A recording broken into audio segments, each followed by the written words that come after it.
मैं हूं प्रीति सिंह और आप देख रहे हैं हल्ला बोल, जहां हम उठाते हैं जनता के मुद्दे, पूछते हैं सीधे सवाल और दिखाते हैं बड़ी खबर। चलिए शुरू करते हैं आज का हल्ला बोल। गुरु पूर्णिमा के पावन अवसर पर अयोध्या में श्रद्धालुओं का जन सैलाब उमड़ पड़ा। भोर से ही हजारों भक्तों ने सरयू नदी में पवित्र स्नान किया और श्री राम जन्मभूमि, हनुमानगढ़ी, कनक भवन सहित प्रमुख मंदिरों में दर्शन पूजन किया। शहर में जगह जगह गुरु पूजन, भजन, कीर्तन और धार्मिक कार्यक्रम आयोजित किए गए। प्रशासन ने श्रद्धालुओं की सुरक्षा और सुविधा के लिए व्यापक इंतजाम किए। अनुमान है कि दिन भर में लाखों श्रद्धालु अयोध्या पहुँच सकते हैं। लोकसभा में कांग्रेस सांसद प्रियंका गांधी वाड्रा के गोमूत्र विशेषज्ञ वाले बयान पर सियासी घमासान शुरू हो गया है। उनका इशारा नई शिक्षा सुधार समिति के एक सदस्य की ओर माना जा रहा है। भाजपा सांसदों ने इस टिप्पणी को अपमानजनक बताते हुए कहा कि आपत्ति दर्ज कराई, जबकि कांग्रेस अपने पक्ष पर कायम है। संसद के भीतर और बाहर इस बयान को लेकर आरोप प्रत्यारोप का दौर तेज हो गया है और शिक्षा सुधार पर बहस अब राजनीतिक विवाद में बदलती नजर आ रही है।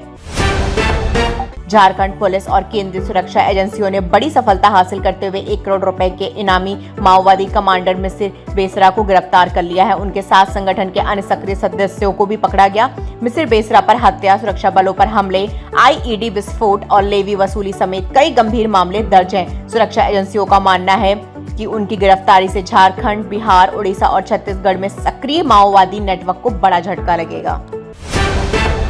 गृह मंत्रालय ने सशस्त्र बीमा बल यानी एसएसबी में ग्रुप सी जनरल ड्यूटी पदों की भर्ती के नए नियम लागू कर दिए हैं। नई व्यवस्था के तहत पूर्व अग्निवीरों को विशेष अवसर दिए जाएंगे। इसमें निर्धारित पदों पर आरक्षण, आयु सीमा में छूट और कुछ चयन प्रक्रियाओं में राहत शामिल है। सरकार का कहना है कि इस फैसले का उद्देश्य सैन्य प्रशिक्षण प्राप्त युवाओं को केंद्रीय सुरक्षा बलों में बेहतर रोजगार उपलब्ध कराना और उनकी सेवाओं का प्रभावी उपयोग करना है। केंद्रीय कृषि एवं किसान कल्याण राज्य मंत्री भागीरथ चौधरी ने अपने ही मंत्रालय की योजना के तहत मिली 99 लाख रुपए की सब्सिडी वापस कर दी है। सरकार ने लोकसभा में इसकी पुष्टि की। इससे पहले मीडिया रिपोर्ट में दावा किया गया था कि खीरे की खेती के लिए उन्हें यह सब्सिडी मिली थी, जिसके बाद मामला चर्चा में आ गया। विवाद बढ़ने पर चौधरी ने पूरी राशि लौटाते हुए कहा कि सार्वजनिक जीवन में पारदर्शिता सर्वोपरि है। अब इस मामले को लेकर राजनीतिक बहस भी तेज हो गई है। असम में आई भीषण बाढ़ के बीच एयर इंडिया एक्सप्रेस ने राहत कार्यों में बड़ा सहयोग देने का फैसला किया है। एयरलाइन ने राहत सामग्री पर लगने वाले कार्गो शुल्क पूरी तरह माफ कर दिया है। दिल्ली, बेंगलुरु और कोलकाता से गुवाहाटी तक राहत सामग्री बिना अतिरिक्त शुल्क पहुंचाई जा सकेगी। इस पहल का उद्देश्य राहत एजेंसियों को तेजी से सहायता पहुंचाने में मदद करना है, ताकि बाढ़ प्रभावित लोगों तक जरूरी सामान समय पर पहुंच सके। पाकिस्तान अधिकृत कश्मीर में अधिकारों की मांग को लेकर जारी प्रदर्शन हिंसक हो गए हैं। मीडिया रिपोर्ट्स के अनुसार कई लोगों की मौत हो चुकी है। इस बीच पाकिस्तान के रक्षा मंत्री ख्वाजा आसिफ ने प्रदर्शनकारियों को भारत की तरह दुश्मन बताते हुए विवादित बयान दिया है। इस बयान के बाद पाकिस्तान सरकार की आलोचना तेज हो गई है। पीओके के कई इलाकों में हालात तनावपूर्ण बने हुए हैं और सुरक्षा बलों की कार्रवाई को लेकर अंतर्राष्ट्रीय स्तर पर भी सवाल उठ रहे हैं।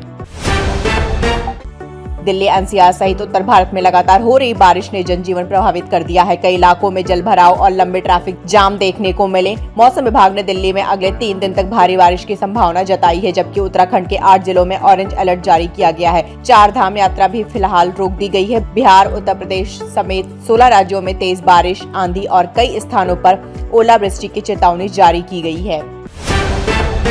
उत्तर प्रदेश के अलीगढ़ जिले के छोटे से गांव से निकले धावक गुलवीर सिंह ने कॉमनवेल्थ गेम्स 2026 में इतिहास रच दिया है।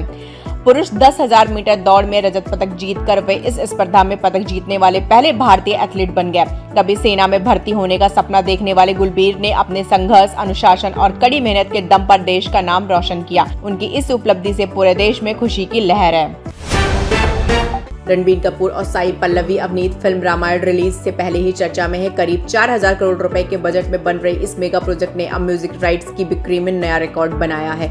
रिपोर्ट्स के मुताबिक फिल्म के संगीत अधिकार बेहद ऊंची कीमत पर बिके हैं। 2 भागों में बनने वाली इस फिल्म को भारतीय सिनेमा की सबसे महत्वाकांक्षी परियोजनाओं में गिना जा रहा है और दर्शकों के बीच इसे लेकर जबरदस्त उत्साह है। सवाल उठते रहेंगे, सच सामने आता रहेगा। इसी उम्मीद के साथ आज के हल्ला बोल से मुझे दीजिए अनुमति। नमस्कार।